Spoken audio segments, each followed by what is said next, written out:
Hello and welcome to this lecture on the term structure of interest rates. In this class, we will discuss what the term structure of interest rates is. We will examine why the term structure of interest rates provides important information about the macroeconomy.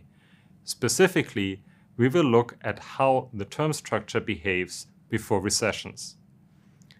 The term structure of interest rates refers to the comparison of interest rates of securities by the same issuer of different maturity at a given day.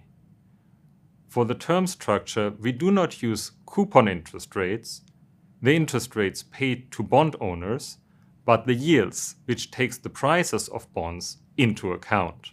For example, a bond with a par value of $100 pays 5% interest on its principal. If you buy the bond for $99, you still receive $5 interest payment. So your current yield is 5 divided by 99, or 5.051%. Conversely, if you buy the same 5% interest-paying bond for $101, then your yield will be 5 divided by 101, or 4.95%. The more general insight here is that bond yields and bond prices move in opposite directions. When bond prices increase, yields fall. When bond prices decrease, yields increase. We can observe daily changes in yields and therefore the term structure of interest rates, which is also commonly referred to as the yield curve. The most important yield curve is based on US Treasury securities. There are three reasons why US Treasury securities provide good measures of yields. First, they have no credit risk that could change over time. Second, they are issued at many different maturities. Third, they have little trading costs that would otherwise distort security prices and therefore yields. We cover more details on US Treasury securities in a different lecture. Now let's have a look at an actual yield curve derived from US Treasury securities. This yield curve is from June 1st, 2021. As you can see, the yields on short maturity bonds is almost zero.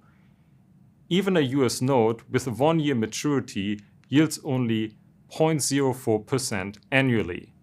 However, a note with a maturity of 10 years yields 1.62% annually. How do you explain this difference between the yields on shorter and longer maturities? Consider two alternatives to finance a project that will take 10 years before you can repay the principal. The first alternative is to issue a bond with a 10-year maturity. The second alternative is to issue a bond with a 1-year maturity and roll over the debt after 1 year with a new bond with a 1-year maturity. Of course, in this case, you need to roll over your debt 9 times. Now suppose you would be able to roll over the debt with 1-year bonds, always yielding exactly the same as the first time. In this case, issuing 10 times 1-year bonds would cost you in sum the same as issuing one 10-year bond, and hence the yields would be the same. If they were not the same, you would be better off issuing whichever alternative is cheaper. However, in the June 1st, 2021 yield curve, shorter-term notes have lower yields. This means that market participants expect that the interest rates will rise at some point in time over the next 10 years. In our example, at some point when you want to roll over the 1-year bond, you will have to offer a higher yield compared to the first 1-year bond you issued. What drives the expectation of higher interest rates? First, market participants could expect that the Federal Reserve is going to increase short-term interest rates. This is generally expected during economic expansions, and the yield curve is typically sloping upward.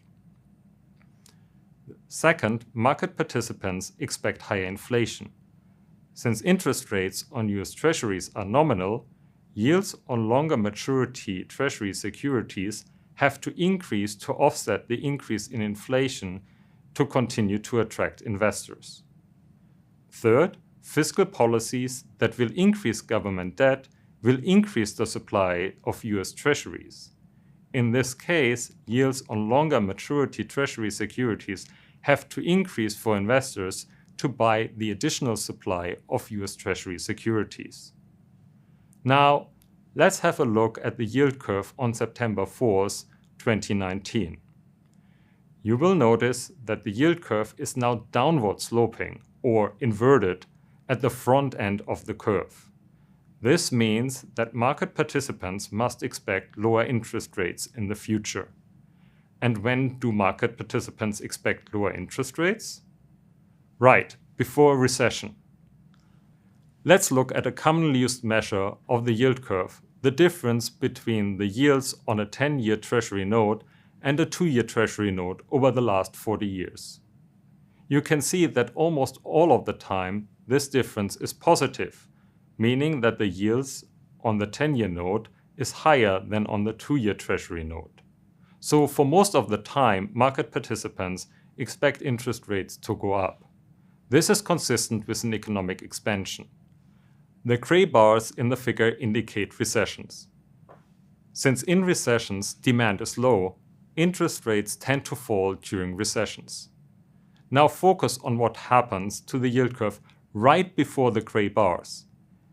It inverts each time.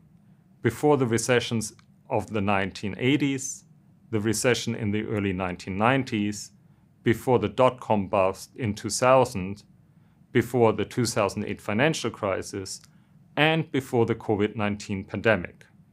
In sum, the Treasury yield curve is a strong predictor of subsequent performance of the economy and is therefore closely watched by market participants and policymakers.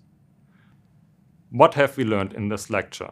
First, the term structure of interest rates, or yield curve, compares yields across different maturities. Second, the yield curve is a closely watched economic indicator. An upward sloping yield curve indicates that market participants are expecting interest rates to rise in the future, which happens during economic expansions. An inverted downward sloping yield curve, suggesting a future decline in interest rates, typically signals the end of an economic expansion.